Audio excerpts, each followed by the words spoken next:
शहरातील गंगाधाम शत्रुंजी मार्गावर उताराचे काम सुरू असतानाही अवजड वाहनांची वाहतूक सुरू असल्याचे पुन्हा समोर आले आहे। आज सकाळच्या सुमारास उतारावरून भरधाव आलेल्या एका अवजड वाहनाने कारला जोरदार धडक दिल्याची घटना घडली। सुदैवाने या अपघातात कोणतीही जीवितहानी झाली नाही, मात्र कारचे मोठ्या प्रमाणात नुकसान झाले आहे। स्थानिक नागरिकांनी दिलेल्या माहितीनुसार संबंधित मार्गावर उताराचे आणि रस्ते दुरुस्तीचे काम सुरू असल्याने वाहतुकीवर काही प्रमाणात निर्बंध घालण्यात आले आहेत। तरी देखील अनेक अवजड वाहने नियमांकडे दुर्लक्ष करून सर्रासपणे या उतारावरून ये-जा करत असल्याचा आरोप नागरिकांनी केला आहे। आज झालेल्या अपघातात अवजड वाहन चालकाने नियंत्रण गमावल्याने समोरील कारला धडक बसली। धडकेनंतर कारच्या पुढील भागाचे मोठे नुकसान झाले। अपघातानंतर परिसरात काही काळ वाहतुकाची कोंडी निर्माण झाली होती। स्थानिक नागरिकांनी तात्काळ घटनास्थळी धाव घेत मदत कार्य केले।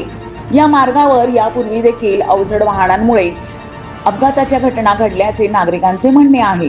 उताराचे काम सुरू असताना संबंधित विभागाने कडक बंदोबस्त व वाहतूक नियंत्रण करणे आवश्यक असल्याची मागणी स्थानिकांकडून करण्यात येत आहे।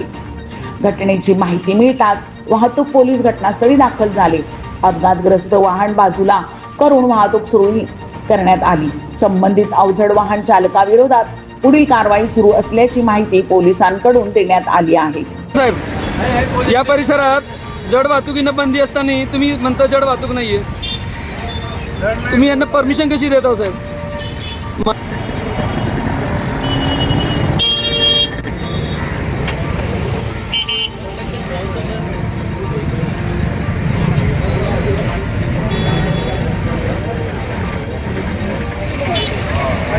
गाड़ी के बाहर देखो,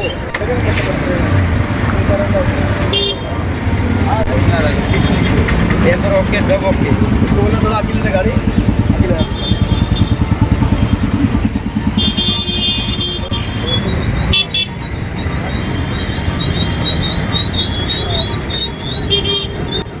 पारस मुठ्ठा यांचा रिपोर्ट।